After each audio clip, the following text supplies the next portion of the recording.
Welcome to Coffee with the Sarlos. I'm Kelly. And I'm Karen. We are a mother-daughter duo of mediums, medical intuitives, psychics, and energy healers offering personal sessions to clients all over the world. And this is our podcast. Coffee with the Sarlos is a platform to share the remarkable experiences of our clients and the messages that are channeled for them from the spirit world. These stories will make you laugh, some will make you cry, and some are certain to be an absolute butt-kicking with love. Our intent for this podcast is to gently and kindly challenge your beliefs, grow your empathy, and help you find pieces of your own self in each one of these individual stories. Before we jump into today's show, we have a few notes for our listeners. Karen and I have personal practices channeling for local and international clients. If the stories in these shows is something you'd like to experience, you can request your own personal session through our website, bysarlo.com. We also have gift certificates available if you wish to gift this experience to someone anywhere in the world. We have a second podcast series called Sips of Sanity. This series is your emotional and intuitive intelligence toolkit. We pick one topic every month and provide you with healthy tools for critical thinking and communication. This series airs the first week of every month. The first show is free and can be found on our website, your favorite podcast platform, or YouTube. The full series can be found on patreon.com/bysarlo. Patreon is our membership portal with a ton of monthly benefits for those of you seeking to grow your emotional and intuitive intelligence. Karen has a personal blog that explores the beauty and importance of intuitive gifts. There's a question and answer segment that addresses listeners' questions. As we mentioned, you can find the complete Sips of Sanity series here, along with handy habit trackers and great reflective questions to help you get the most from the shows. We provide you with guided journeys and music to enrich that experience, and we're running an emotionally intelligent, interactive book club. And for patrons in our top tier, each month we're putting your names into a draw for a free half-hour channeling session with Karen or myself. If you're interested in joining us, head over to patreon.com/bysarlo. Now, on to the show. Are you excited this morning, Kelly? Let me list the reasons why, Karen. Yeah. It's birthday month, first of all, and we all know that I go crazy in birthday month. Carmen Theobald is our guest for Sips of Sanity. And then we got Dr. Margaret Rutherford back. Yes, I'm excited as an understatement. What a great month. Yeah. And these two in the middle of winter in Canada. Yes. There's just, it's like this beautiful gift. And I can't believe this is my life most days. And I even, leading up to this podcast that we're about to do with Dr. Margaret, I'm thinking to myself, at some point, Kelly, you're going to need to calm down and normalize, having a conversation with her. And then I thought, you know what? No. Why? I don't even do that with my closest friends that I hang out with on a Friday night or 3 times a week. I get this excited to hang out with my people, and finding Dr. Margaret, then actually befriending her is the same. Yeah. And I don't want to lose that level of excitement.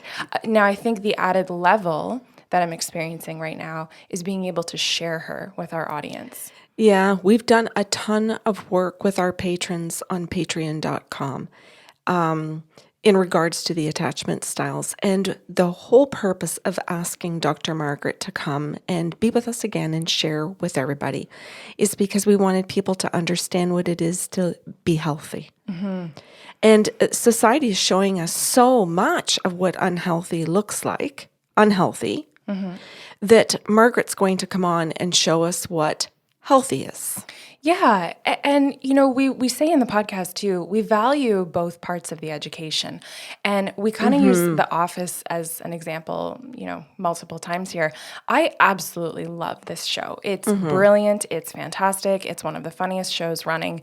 And I can sit back and appreciate it. And then there's this piece of panic where it's like, oh, but not everyone's watching this show from a psychology standpoint to understand the brilliance. Yeah. They're simply seeing the behavior for face value and not educating themselves.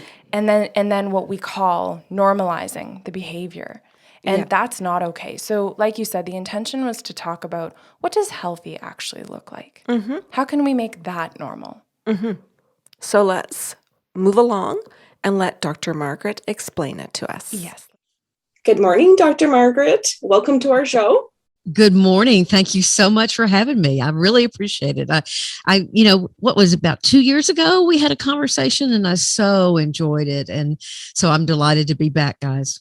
Yes, too. Well, we've seen how much you've grown over the last 2 years. We both follow your show on Saturday mornings. And for listeners who don't know, your show is called Self-Work. Can you take a moment to tell us why you created it and what it is for the listeners? Sure, of course. Thanks for asking. Well, I wasn't completely altruistic when I started Self-Work. I had written a book and I was trying to interest publishers in the book. The book's called Perfectly Hidden Depression. And actually publishers, I'm from Arkansas, as y'all know, and they would look at me and say, we really love this book, but nobody knows who you are.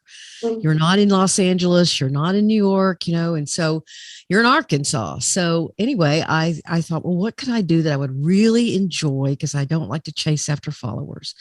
So I thought I'd enjoy doing a podcast. So I started it 5 years ago. And lo and behold, I almost have 3 million downloads. Oh. And yeah, it's crazy. Congratulations. It's crazy. Thank you. And so growing leaps and bounds. And so I have a great team, and Self-Work is a lot of the episodes are me. I will research a topic. I'll answer and talk about it myself. I've been a clinician for 30 years, so I'll put in my 2 bits. I also answer listener emails or voicemails every episode, and that's a very popular feature. So I would love to have your listeners on board. There's a lot about psychology and mental health that we cover, and everything from just common everyday things like willpower and motivation to, more diagnostic kinds of things with depression and anxiety, or even a personality disorder, something like that. So relationship issues. So it's a very diverse podcast because that's what I wanted. I can't talk about the same thing for weeks on end. Can I brag about you for a second, completely off topic to what we're doing today, is your accessibility. I can't stress enough, not to put pressure on you, the accessibility that your listeners have, your promptness in responding to their questions, even if it's not making, airtime for your podcast right away, of course, because you're recording and kind of getting episodes into the bank here. But as soon as you're requesting, a response to a question, there you are. Mm-hmm. There you are offering this support, this outreach, this kindness that in and of itself, I think, puts people at ease. Mm-hmm. Oh, thank you so very much for saying that. I find that really I like Instagram. I'm not a Twitter girl.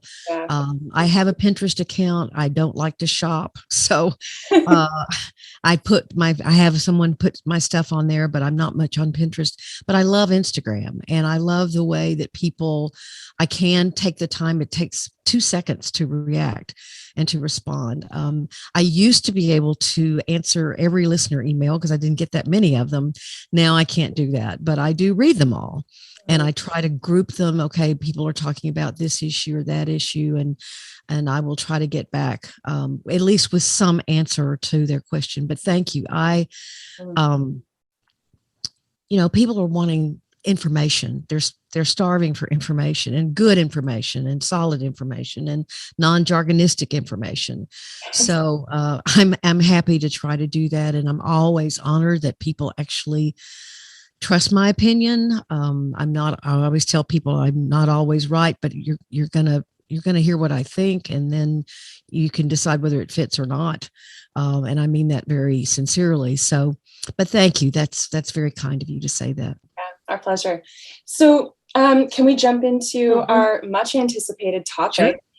In our smaller series, our smaller podcast called Sips of Sanity, pardon me, we've been talking a lot about attachment styles. And what we've noticed is that there's tons of good information out there about the 4 different styles, but there's a really big focus on the unhealthy ones. And while that's great and we need to be educated, what we'd really love to give listeners in this episode is a snapshot of what the secure attachment style looks like, what it sounds like, and potentially what it feels like as well.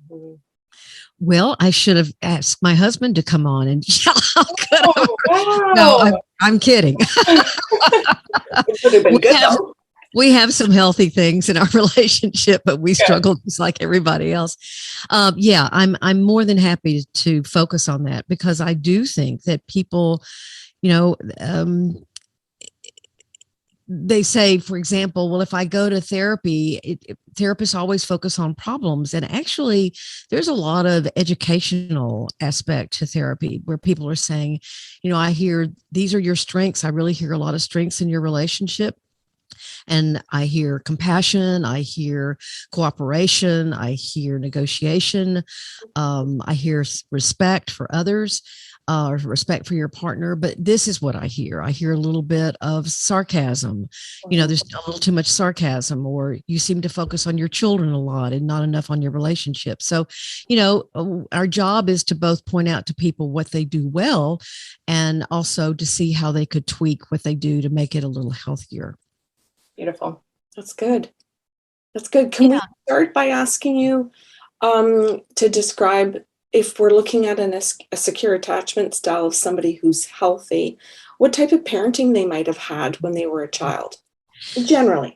Generally speaking, their parents or a parent would have been highly attuned to them.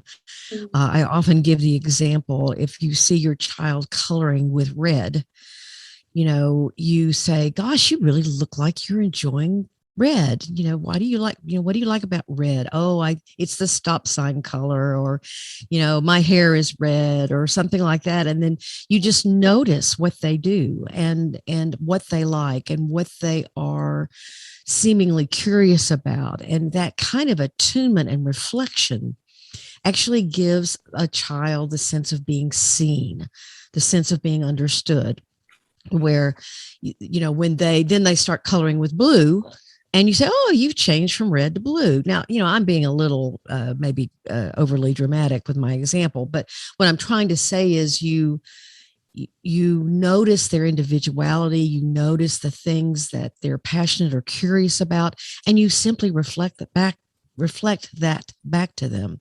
And that gives them a very secure sense of, I'm seen.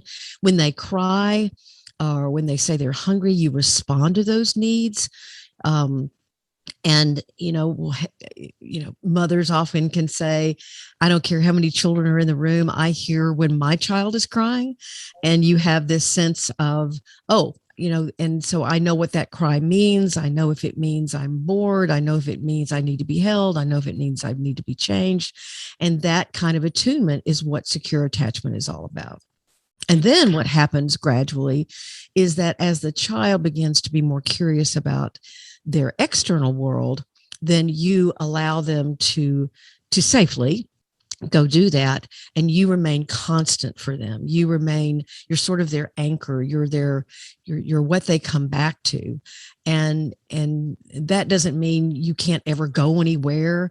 That doesn't mean that parents can't go on vacations from their kids. I think the general rule of thumb is to really try to hold your vacation time away from your child to a year for every year they're born, or every year they've been alive. So you can take 2 days if they're 2, and 3 days if they're 3, and 4 days if they're 4, in that they have enough sense of your presence, and they've absorbed that sense of attunement to where they can hold on to that for a fairly long period of time. Very cool. Yeah, that's just kind of rule of thumb. I mean, a lot of people don't do that, but it's still rule of thumb. Dr. Margaret, can you talk about that attachment versus the helicopter parent? Oh, yeah. Helicopter parents. It's very interesting how that is usually created. It can be created because of a lot of dynamics. It can be created because the actual adult partnerships aren't very stable and aren't very good. And so you are so attentive to a child that you smother them and you're making decisions for them. Also, there's again, it's jargon, but it's a psychological term called enmeshment, where you don't really establish boundaries between yourself and your child. You're almost living through them.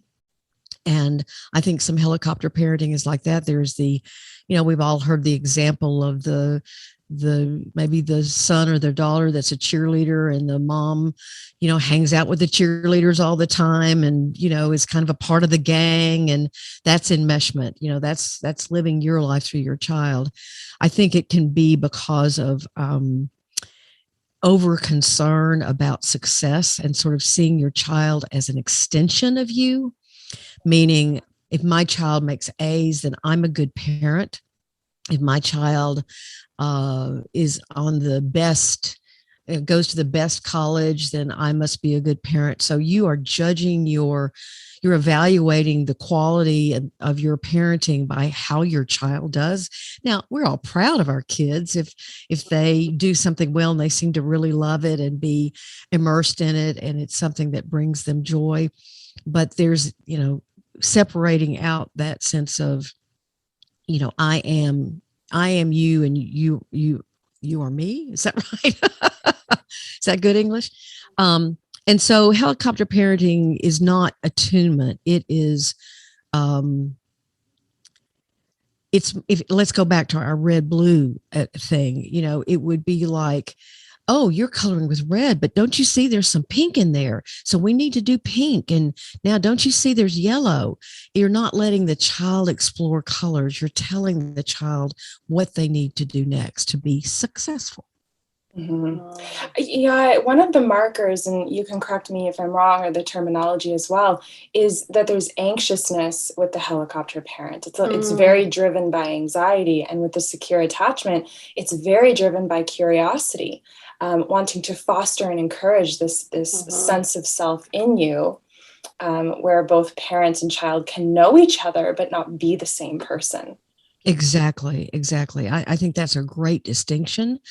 That when you are, and I didn't finish that sentence. Obviously, if you have a child that has a disability or a health issue or something like that, that kind of helicoptering can be a very natural response to, I want my child to do as well as they can. And, I need to fight for them at school, and I need to do all these kinds of things. And so sometimes it emerges from a real need, and then maybe it gets out of hand a little bit. I worked with a mom and a son. I was trying to work with a son, but the mom kept coming to sessions, which was indicative of what was going on. And the son had some autism, but he was in the 9th or 10th grade, and his mother did all his homework and typed all his papers. Wow. And that kind of thing. And I looked at her and I said, well, tell me about your decision to do that. And she said, I want him to get in a good college. And I said, I don't mean to be too sarcastic or something, but I began to say, well, what do you think the college is going to be like? Or, if he doesn't learn this skill, he didn't really know his way around a laptop. Mm-hmm. And in this day and age, that's really tough. And he was expressing some frustration, and she, I understand the desire for your child to do as well as they can. At the same time, he wasn't learning individual skills that were going to be skills that he could use the rest of his life. Right. Yeah. Oh, I love where this is going. If that person that you're helping, whether it's, a child or not, because we can talk about attachment styles, not just in parenting, if they're looking at you saying, oh, good for you, you did a good job, then you've done too much. They should be congratulating themselves. Wonderful point. I will tell you that my mother was definitely a helicopter parent. I had a neurological disorder when I was a child.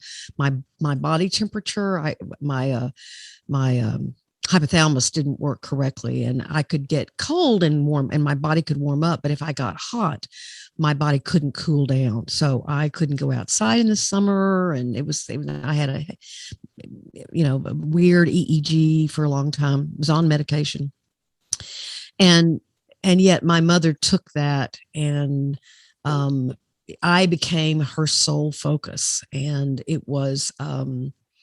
it became way too much. Like you say, it was just this hovering, and And what I learned, the basic problem with that was that I began believing that I couldn't make good decisions without her input. Right. Right. And so guess what? I didn't. Right.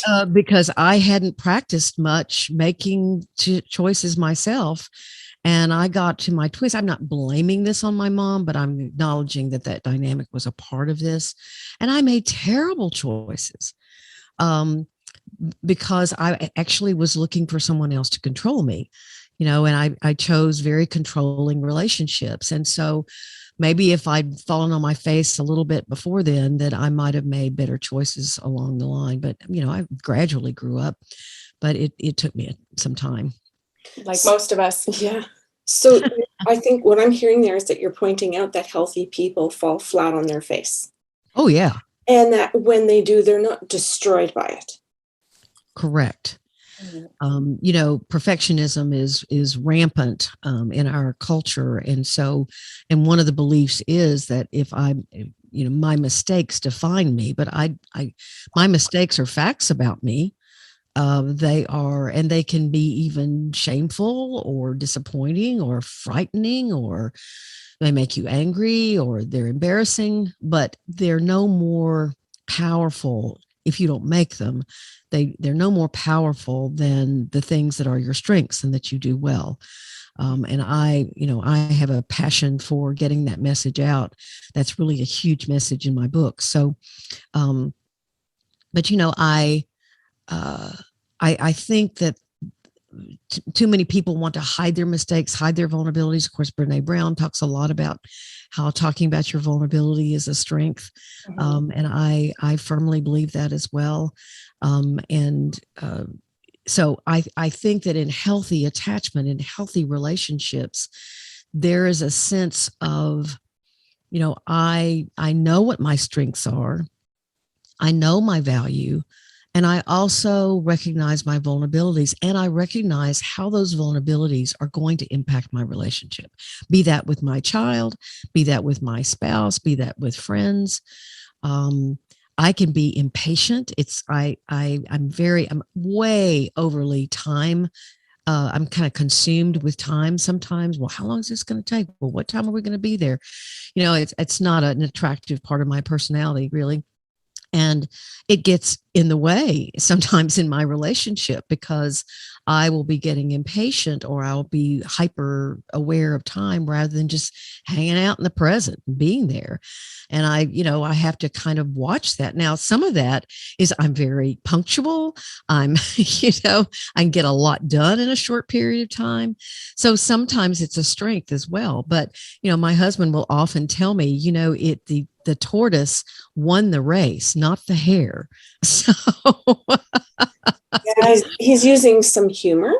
Oh yeah. I'm hearing, yeah. So like when you're talking about this relationship between this conversation with you and your partner, I'm hearing that you're listening to each other. Mm-hmm. I'm hearing that you aren't interrupting each other. You're not criticizing each other. Mm-hmm. That he sees the fault or the issue for you. Let's not call it a fault. He sees the issue that you have. It is a fault of mine, actually. It is not pretty sometimes. He's using humor to bring it to your level of awareness. Mm-hmm. And I just want to point those out for people because you presented them all in your conversation, that all of this is done because he has a desire to connect to you.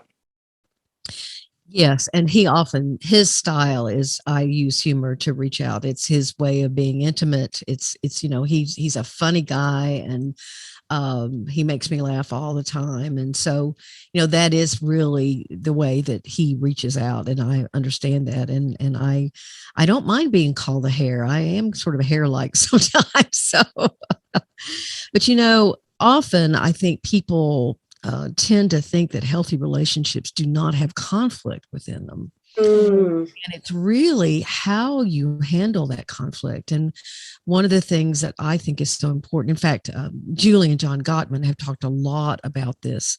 Have you talked about the 4 horsemen of the apocalypse? You talk about it in your book? And I believe we touched on it a little bit in our last podcast, but please go ahead for people. Well, I'll just really, there are 4 things, and I know y'all want to focus on healthy, but contempt is really the most damaging way of communicating if you show contempt for your partner. But so I think it's in healthy attachment, it's really important for each person to have a voice. I often use this, and people say, what in the heck is that? Basically, what I mean is that I'm a football fan. I hate that people get really hurt, but I love watching the game for some strange reason. And, when there's going to be a football play, both teams line up, right? They take a stance. And the offense reads the defense's stance, and the defense reads the offense's, and sometimes they change where they are. And then the play starts, okay? If you apply that to couples, basically, so many people say, well, I don't want to say what I think. He never listens, or she always thinks I'm wrong, but that's a relationship where both people don't are respected for the voice they bring. If you both take a stand, I use a strange, I want to have Mexican tonight. Well, I want Italian. Okay. So you're both kind of going, well, okay, so we're not in the same place. So we're going to have this play. And I'm going to say, well, you know what? Mexican would be kind of okay. Or, we just had Italian last week. Do you mind doing? And so you begin to negotiate, but you both have to have a stand first. Mm-hmm. And that's having a voice. That's having your opinion, your expectation. Now, I understand or respect it. I understand that there are abusive relationships and that there are manipulative relationships, and those don't have that kind of respect for one another's voice. And there's, I'm not trying to say, oh, well, you could do this in every relationship, because obviously if it's not grounded in respect in the first place, then you're going to have trouble with this. But, people want to avoid conflict. And I will say that I think when you have conflict and then you resolve it and you negotiate, and it is a wonderful feeling to know that somebody may have been really angry with you or disappointed in your stance, or disappointed in something you believe, and they still want to go out to dinner with you. They still want to rear children with you. They still want to be your friend. And that tolerance of conflict, really, when you think about it, is such a backbone of true intimacy, because I know that there have been times that I've really disappointed my partner in 30 years, and he's disappointed me, and we're still in this relationship. Yeah. So I think that healthy conflict is really a way of people feeling closer to one another rather than a distancer. That was lovely. Thank you so much. This is not the end. It's just a big thank you. Mm-hmm. I think that was a really great example. And I love that it was a lighthearted one taken into football, so that people, can kind of back off and not feel like they're under fire. Because I know some people will listen trying to take everything so personally as well, which is probably a little bit telling of where your attachment style is at right now, and that's okay. Right. But this is a really gentle way to be able to just see yourself. Did I take a stance and refuse to adjust? Did I take a stance and not even observe where my partner is at, right? Or did I really take a stance and then intend to enter into the play? Exactly. I told y'all before we got started recording that I had recently done a podcast on codependence and interdependence and the difference between them. And I think interdependence is one of those things that is on a lot of levels, on a communication level, on a pragmatic level, on an emotional level, that spiritual level, perhaps, that kind of sense of, I can count on you for certain things and you can count on me. And we share responsibility. We share awareness. We share I know what you're good at seeing and doing and feeling and expressing, and you know the things that I'm good at doing and feeling and expressing. And so we count on one another to just get through life together. I was laughed a few minutes ago about my husband says the tortoise won the race, but at the same time, sometimes he counts on me to say, gosh, you seem to be taking a really long time to make this decision, and what's in your way? Sometimes my impatience or my sense of, gosh, a lot of time is passing is helpful to him, because he kind of gets lost, sometimes well, I want to make the right decision, and that's fine. I'm not knocking that, but at the same time, it's an interdependence. It's just kind of this. It's kind of like a seesaw. Do they still have seesaws? I think they're still safe. Yes. No. Because when you think about what makes a seesaw work, it's when there's a fairly parallel or equitable weight on both ends, and when someone pushes off, then the other one goes up, but they trust that, okay, it's going to be my turn to come down, and you're going to go up. And then when we both need to get off, we settle in the middle, and then we get off. There's a lot of trust there. Mm-hmm. I love the example of time, not just because I personally resonate with it, I think at your level, but because it illustrates something really beautiful in that we have to be able to assess how we self-identify too. If I consider myself a prompt person, but then I make that mean that everything has to be scheduled, everything has to be 15 minutes early, we're becoming so rigid in how we identify that we don't have the ability at that point to assess, why does this matter on a Sunday afternoon when no one else is hanging on these plans? Nothing else is hinging on these plans. Why can't I be quote unquote late or lax with time? And in that secure attachment style, like you're talking about on that seesaw, a partner or a colleague or a friend can come around and say, hey, I get that when you're booking your clients. What is the importance of identifying with promptness today? And that's, again, another wonderful point. That is when that responsibility for the impact of both your strengths and your vulnerabilities comes into play. I certainly know families that are organized around, in fact, I have a patient right now whose child almost died. I mean, it was just a horrible accident. And she's responded to it by she has this thing called Y360, I think it's called. And literally she knows where everybody in her family is 24/7. And she constantly watches it on her phone. So we're working on it, but it's gotten to be very obsessive. And again, it emerged from a real near tragedy. So you have to have a lot of compassion for that. But at the same time, her whole family's gotten organized around her fear.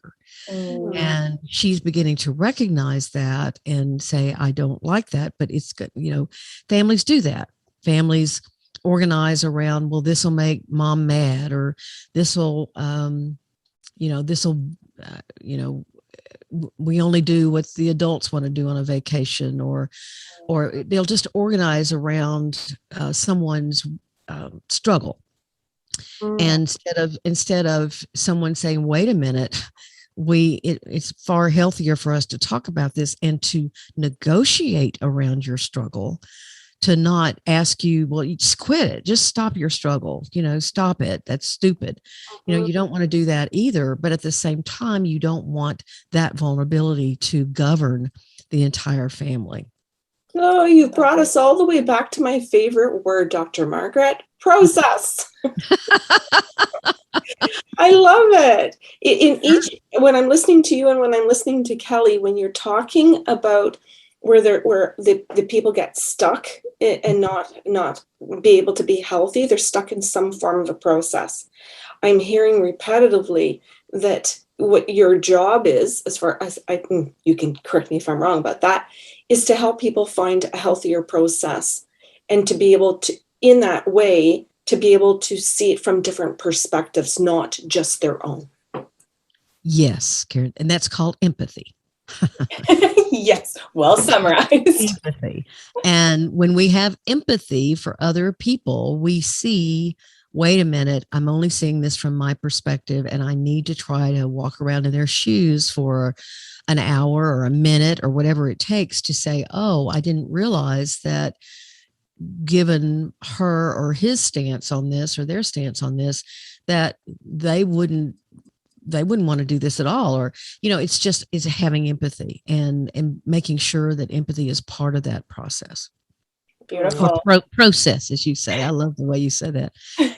Here in the South, it's process. I love it. And we are north, so it's process. So north. We are very far north. Okay, I really love how this has naturally taken the direction that we were hoping for, because we had on our list that we wanted to ask you about what healthy process looks like in secure attachment styles. We also wanted to talk about how we see conflict when we have secure attachment styles. The only other thing that we really wanted to touch on today, before begging you to come back, is asking roughly, or in general, I should say, how people who have a secure attachment style view endings. Ending a job, ending a relationship. And you can generalize if you want, or you can go right into a specific one and say, well, in a job situation, this is how we walk out of something when we are in a secure attachment style. Because we certainly see on TV and in movies where it's the unhealthy attachment styles are shown, where they go in and they do things that are outright violent. And that we keep seeing it to such a degree now that if somebody doesn't like something, let's not just go from A to B, let's go right to Z and shoot them. And instead, I think our goal is to say to people again that there are so many other options. And when you want to become a secure style, or I'll call it a healthy adult, there are far other ways to do it. Yes. Okay. So a healthy ending. Well, one, it's probably kind of boring. I mean, Okay. It doesn't make for good movies, particularly. That's all right. It wouldn't be all that exciting. I think that, it's interesting. I'll tell this little bit of a story. I lived in Dallas for 13, 14 years. I got my PhD at UT Southwestern. I'd started out as a jingle singer there. So I had covered a lot of ground. And I had a lot of different kinds of friends, but I had some very good friends. When we were going to move to Fayetteville, I was in therapy, and my therapist said, it's going to be interesting to see how you respond to this transition, this end of your living here in Dallas and the beginning of your living in Fayetteville, Arkansas. And it will be interesting. It'll give you information about how those relationships end and what people do with something closing out or ending. And sure enough, he was right. One of my friends picked a fight with me. I think the ending of the relationship, and maybe I picked a fight with her, I don't know, but from my perspective, she got real mad at me about something that it didn't make any sense to me, and she disappeared. Other people wanted to spend as much time with me as possible. Other people, and I gave gifts. That's what I did. I kind of tried to think about what the relationship had meant to me, and I picked out specific gifts for people. But it was the ending of an era. It was the ending of a time, and I had mixed feelings about it. I didn't particularly want to move, but it was best for our relationship. And so I think what the story you tell yourself, and how accustomed you are to not being afraid of things ending, but seeing it as, what is that old phrase when I think it's Chinese, when one door closes, a window opens, or something like that. And so you have a sense of, I'm not ending, the job is ending. I'm not ending, where I live is changing. I'm not ending, I'm getting a divorce. I'm not ending, it's that sense of your own importance and value keeping on. I mean, obviously, death is not that way, but I do think it's this sort of sense of groundedness in in believing that because something ends, you can expect it, you can even plan for it, and you can see it as a part of life. One of the interesting things as a clinician that's happened within the last decade, because I see a lot of college students, because my office is right by the university campus here, and I have seen an uptick in the anxiety around graduating from college.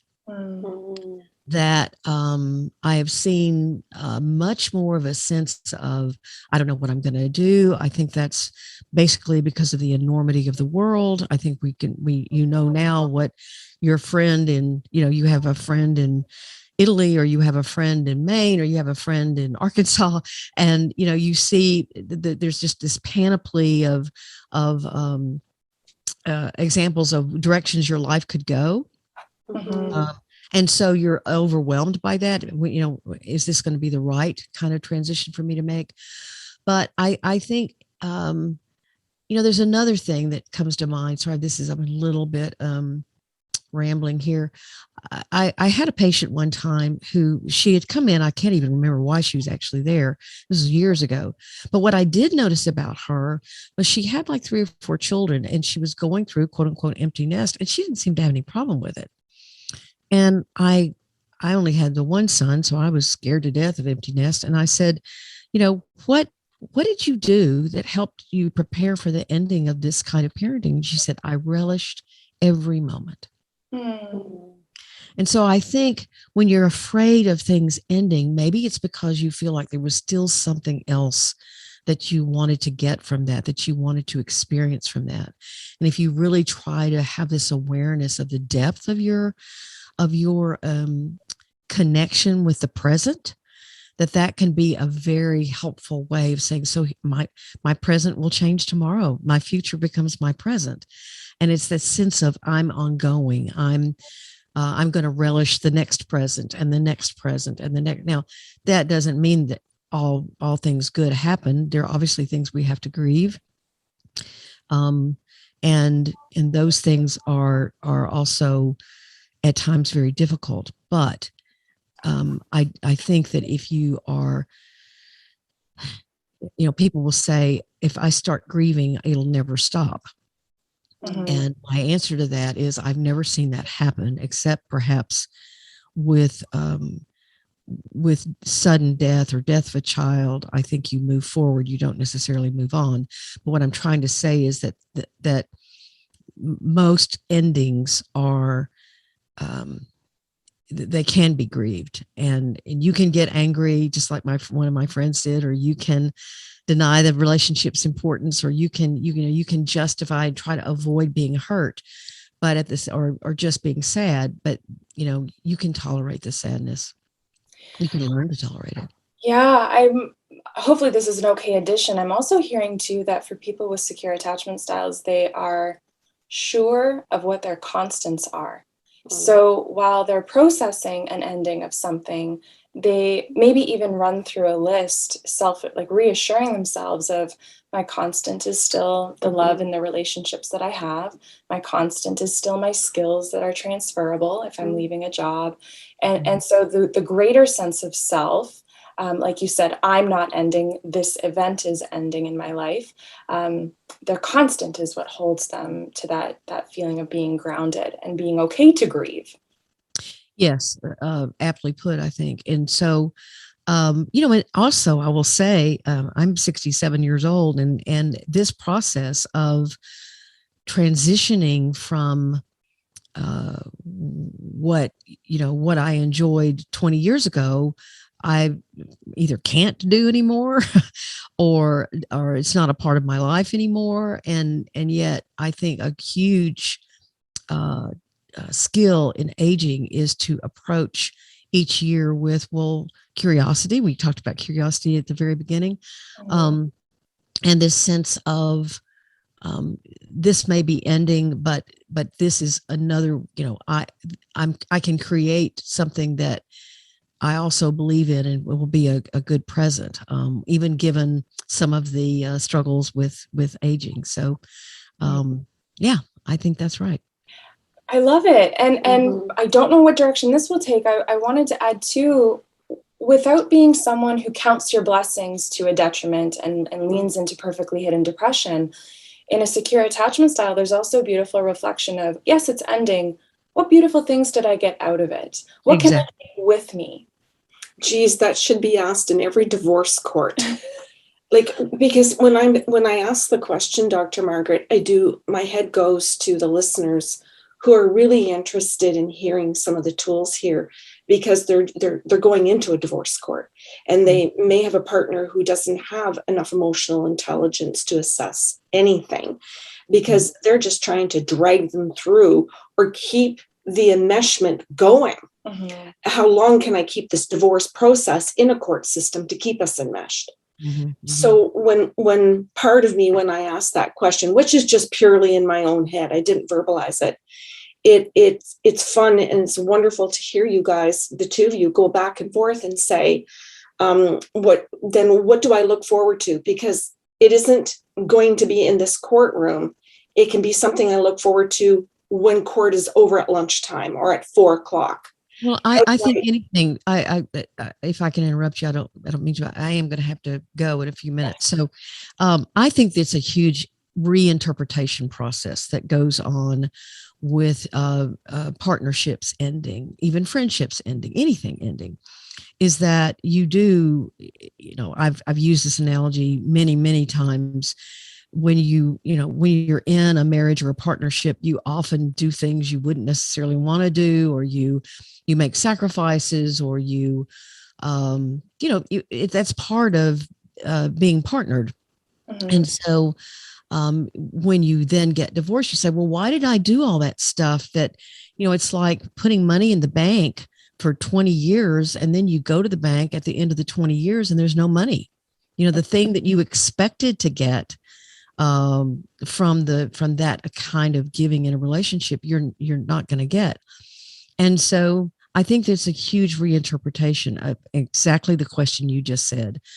What did I learn?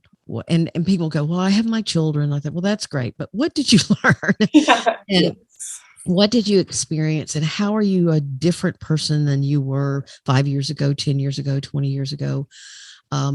What do you know now? What do you appreciate about, and with time, I think you can also back off from some of the huge emotional drain that many divorces are, to say, what did I appreciate about my ex-partner, and how am I glad they were in my life, and that kind of thing. So it's nice if that can happen mutually. It frequently doesn't in non-amicable divorces. And so you just have to say, well, I can do that internally. And again, you can be in your own present and say, all right, this is what I learned. And I'm going to take this forward with me. And all of the same thing, leaving a job, right? I can do all of those things about an ex-boss. I love it. Didn't mean to interrupt your thank you. No, that's okay. I just got excited because I was hoping for this in the conversation today, because we're just seeing so much in the media where they're really highlighting and making it look funny when people are being unhealthy and normalizing it. And we wanted to invite you here today to encourage people to understand there is a healthy way to be. And you don't have to have your partner be healthy with you, or your ex, or your past boss who's fired you. You don't have to have the partner on the same page for you to be healthy. Right. That's right. Well, there's some, our culture is taking some interesting turns, and that sense of integrity is very fragile right now for many people. And we're sort of taking pot shots, and then violence enters in. And so I'm hoping that more moderately minded people and more mature people will come to the fore and say enough's enough, and that kind of thing. Beautiful. Well, thank you so much again for your time. You're welcome. And your warmth. That's another thing. Mhm. I'll go bragging about you again. The warmth, the invitation that your voice has and your smile has, of course, as you discuss really difficult things. I think that's certainly key to draw people in, keep them here, and make them feel safe. Thank you very much. Y'all are also, you're two of my favorite people, guys. So, Thank you. yeah, you're just wonderful. So I appreciate that. And it's, I think I got that from my dad. My dad was everybody's, he just knew everybody, and I'm terrible with names. I don't know everybody, but I try to be as welcoming as he was. And he would always say, it's a new day and you've got a clean slate with me, so it was just a very accepting kind of way to be and way to be present in every day. So he was a wonderful guy, and I hope I'm like him.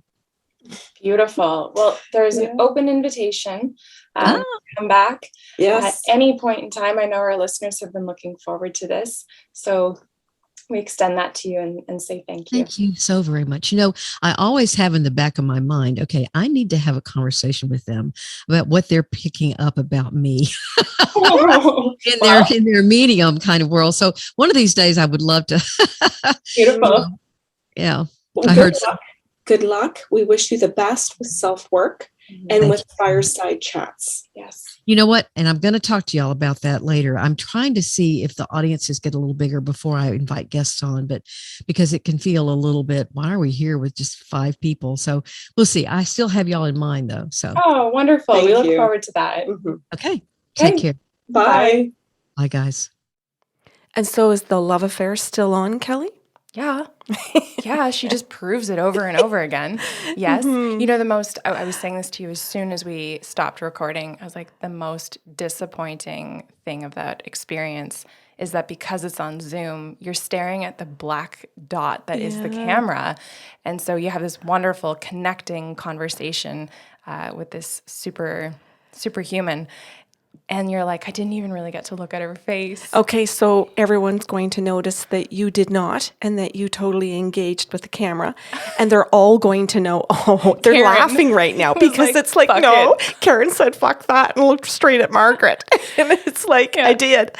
She is so warm and so animated and very engaging.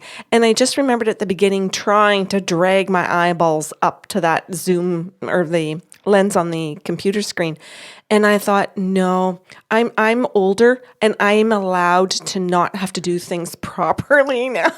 People will think I just don't know. I'm just going to stare at her instead. And I'm funny. just going to listen to all of that beautiful information on how to be healthy individuals and then show up for a healthy relationship.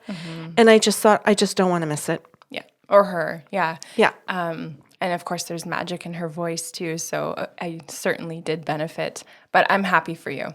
I'm sure that was a much more fun experience. Yeah. And we hope for sure that no matter how you showed up today to listen to the show, that you enjoyed your experience. You may do the opposite if you listen to it. You may go watch it and vice versa. Both are available to you. And of course, too, we always invite you to ask questions, whether they're for us or Dr. Margaret. She is someone that, as you heard, has an open invitation to come back. So the more that you kind of provide your interest in your content or our content, we'll keep providing for you. So make sure that you reach out to us and let us know what you think of the show. We'd love to hear from you, of course. And have a wonderful Saturday. Thanks for listening to Coffee with the Sarlos. If you enjoyed the show today, help spread the love with a like, share, or review of the podcast. See you next Saturday with a brand new episode.